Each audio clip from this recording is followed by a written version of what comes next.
सिंहासनों पर बैठे पांचों लीडर्स भी आसमान में कड़कती उस काली बिजली को देखकर काफी ज्यादा हैरान रह गए। उसके बाद उनकी नजर एक साथ अर्पण पर पड़ी, जहां शक्तियां की हलचल दिखाई देने लगी थी। फिर अचानक उसमें से एक ऐसी रोशनी बाहर आई जो लोगों की आंखों में चुप रही थी। उस रोशनी की रफ्तार इतनी ज्यादा थी कि वह किसी के पलक झपकने से पहले ही वनिता के ठीक सामने आ गई।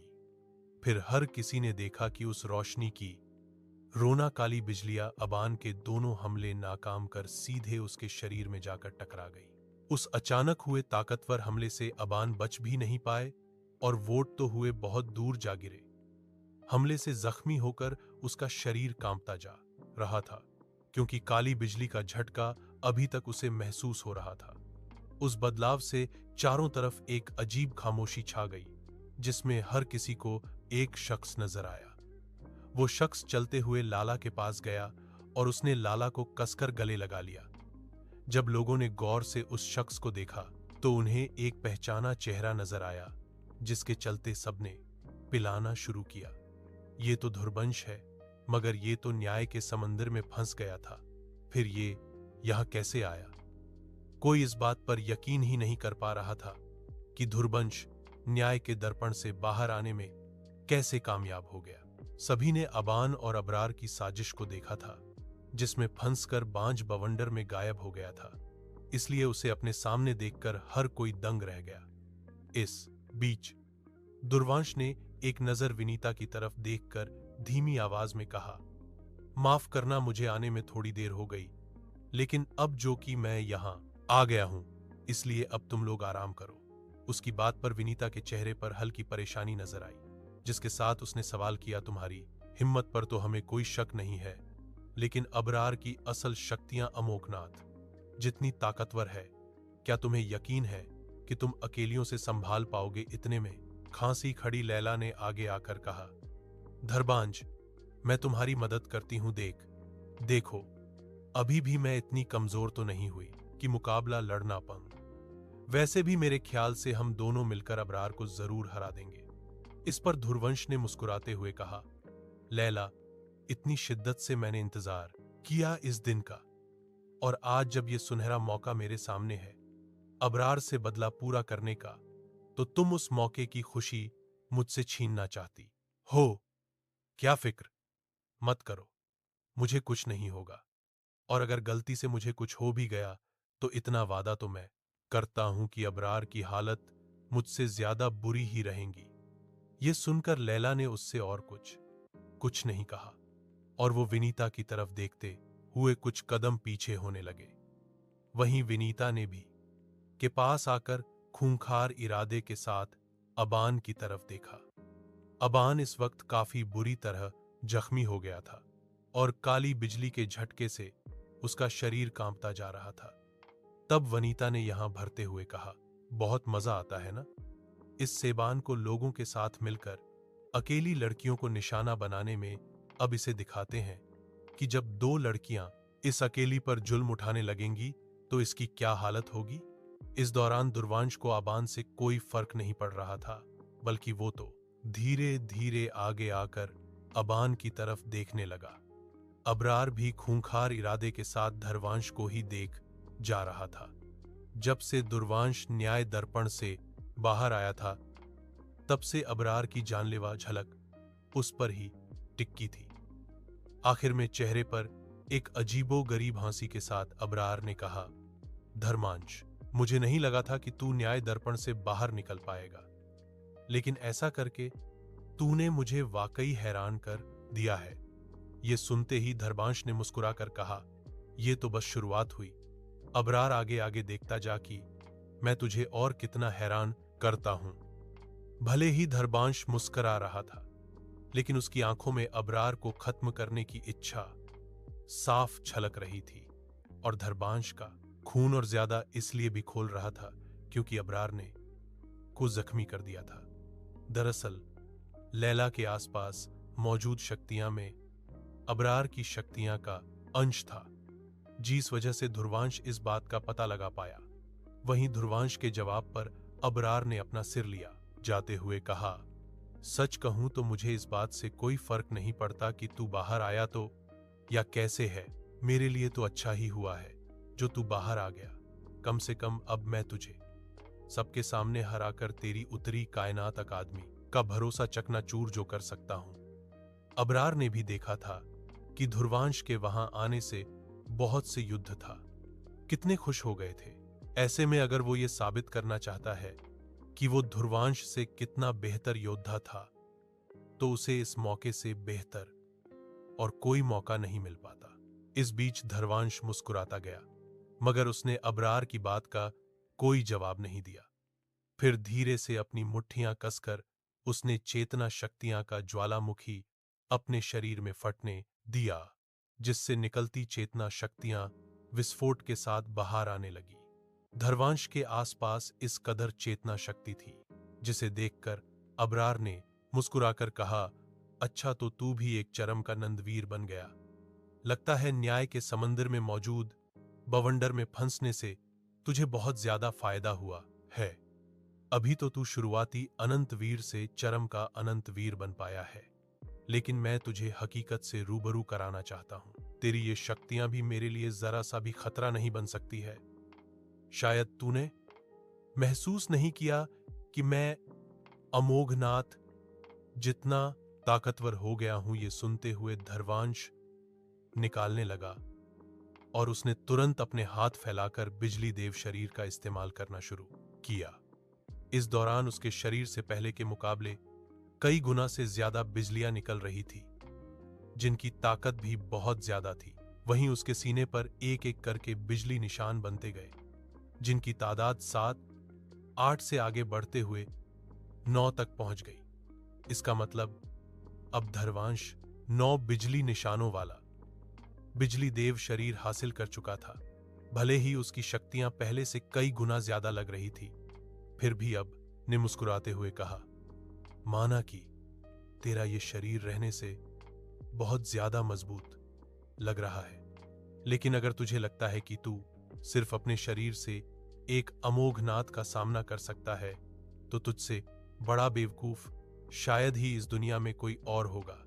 इस पर ध्रुवांश के चेहरे पर जरा सी भी फिक्र नहीं दी, बल्कि उसने तो मुस्कुराते हुए जवाब दिया, तुझे क्या लगता है कि तू सच में एक अमोघनाथ है? मुन्ना, तेरे पास अमोघनाथ जितनी शक्तियां जरूर आ गई है, पर तू अमोघनाथ बना नहीं है। तूने ये शक्तियां जरूर किसी खास तरह से हासिल की है, जो सीधा रास्ता तो नहीं माना जाएगा। इसलिए तू अमोघनाथ बने बिना ही उस रैंक की शक्तियां इस्तेमाल कर पा रहा है। अब तू पूछेगा कि ये सब बातें मुझे कैसे पता है ना? ऐसा इसलिए मुन्ना, क्योंकि टेढ़े रास्तों पर चलना अकेले तुझे ही नहीं आता है। दुर्बांस की इन बातों से अबरार के चेहरे की मुस्कुराहट कमजोर पड़ने लगी और वो सिकुड़ती आंखों के साथ धर्मांश की तरफ देखने लगा। धर्मांश ने शुरू में जो कहा था वो सच था, लेकिन अबरार को नहीं लगा था कि धर्मांश के पास भी अमोघनाथ जितनी शक्तियां होंगी। तभी अचानक धर्मांश ने अपने हाथों की सील तेजी से बदलनी शुरू की, जिससे उसके माथे से लाल रंग की रोशनी बाहर आने लगी। इस रोशनी के साथ ही बेहद खतरनाक शैतानी शक्तियां भी चारों तरफ फैलने लगी थी, जैसे उस जगह पर कोई प्राचीन शैतान जागने लगा हो। इतनी खतरनाक शैतानी शक्तियां को देखते हो, लोगों ने देखा कि वो एक बहुत बड़े शैतानी खंबे में बदल गई, जिस पर रहस्यमयी निशान बने हुए थे। ये खंबा था महान मार्जान शैतानी खंबा, जिसकी और ज्यादा ताकत अब धर्मांश इस्तेमाल कर पा रहा था।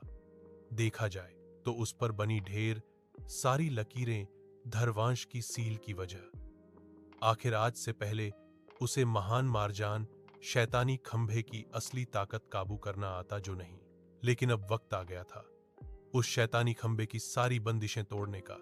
आंखों में बेरहमी के साथ धर्मांश एक झटके में शैतानी खंभे के सामने पहुंचा, जिसके बाद उसने धीरे से उस खंबे को छू दिया। तभी अचानक धर्मांश के हाथ से रोशनी निकलने लगी, जो बेगते ही थे से शैतानी खंभे पर बनी बीड़ियों जैसी लकीरों को मिटाने लगी।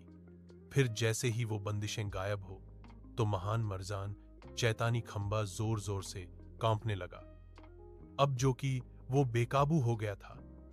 इसीलिए उसकी बंधी हुई शैतानी शक्तियां बाहर आने लगी और वो खंबा हजारों फुट बड़ा हो गया। उसके शरीर से निकलती लाल रोशनी से पूरा इलाका लाल रंग हो गया था।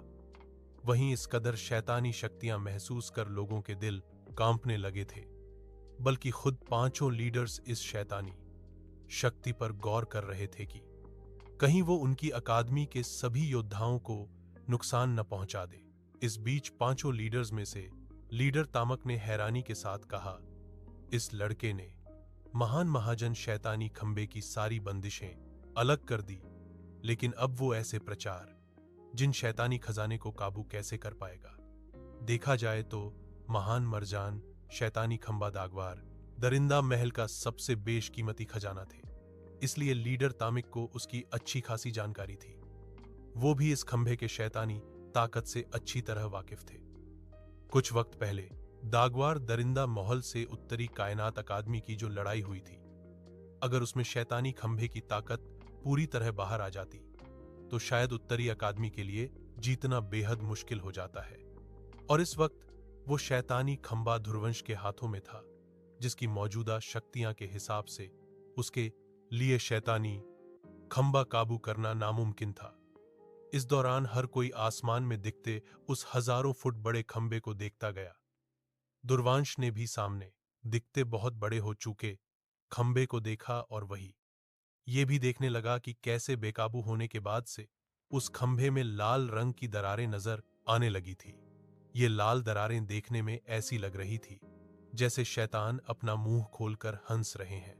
इस बीच शैतानी खंभे से निकलती शैतानी शक्तियां ने अचानक से धरवांश को घेरना शुरू कर दिया। जाहिर सी बात थी कि ऐसा जंगली खजाना किसी के काबू में नहीं आता था। भले ही धरवांश पहले उसे कैद करने में कामयाब रहा, लेकिन अब जो कि वो खंभा आजाद था, इसलिए वो धरवांश को भी नहीं छोड़ने वाला था। धरवांश ने भी उस शैतानी खंभे का इरादा देखा और उसने तुरंत अपने शरीर में मौजूद रहस्यमयी कमल से रोशनी निकालकर शैतानी शक्तियां को रोकना शुरू कर दिया। जब शैतानी खंभे ने वो रोशनी देखी, तब जाकर उसकी कपकपी थम गई, जैसे वो थोड़ा डर कर धर्मांश पर हमला करने की हिम्मत नहीं कर रहा था। ये देखते ही सर्वांश ने मुस्कुराकर कहा, गुड बॉय, अब जो कि तुम्हें तमीज में रहना आ गया है तो अपनी सारी शैतानी शक्तियां कुछ देर के लिए मुझे उधार दे दो। ऐसा कहते हुए उसने दोनों हाथों से महान मारजान शैतानी खंभे को छुआ और वो हाथ चमकाते हुए शैतानी शक्तियां को अपने अंदर करने लगा। बेइंतहा शैतानी शक्तियां धर्मांश के शरीर में जाती हैं और धर्मांश के शरीर को झटका लगता गया। कुछ देर बाद धर्मांश की अंतरात्मा में एक अजीब सा काला धब्बा तैयार हो गया। उस धब्बे की वजह से वो और ज्यादा शैतानी शक्तियां और तेजी से अपने अंदर खींच पाया। कुछ ही पलों में शैतानी शक्तियां अपने शरीर में भरने के बाद धर्वांश मुस्कुराते हुए अबरार को देखने लगा। धर्वांश के आसपास की जगह धुंधली पड़ चुकी थी और ये जगह लाल रंग की रोशनी से जगमगा रही थी। हर किसी की नजर दूरवंश पर ही थी कि तभी उसने अपने से बिना रुके चेतना शक्तियां बाहर निकालनी शुरू की। देखते ही देखते कुछ फलों बाद दो शक्तियां इतनी ज्यादा बढ़ गई कि लोगों के मुंह हैरानी में खुल गए। दरअसल दुर्वांश ने जितनी शक्तियां बाहर निकाली थीं, वो भी किसी मोघनाथ योद्धा जितनी ताकतवर थी। वो शक्तियां उसकी नहीं थी और उसने ये शक्तियां सिर्फ शैतानी खंभे से उधार ली थी। फिर भी फिलहाल उसे सिर्फ ताकत से मतलब था, इस बात से नहीं कि वो ताकत कहां से हासिल की गई। सबसे खतरनाक बात यह थी कि 9 बिजली निशाने वाले बिजली देख शरीर की बदौलत अब इतनी सारी शक्तियां से उसे नुकसान भी नहीं हो रहा था।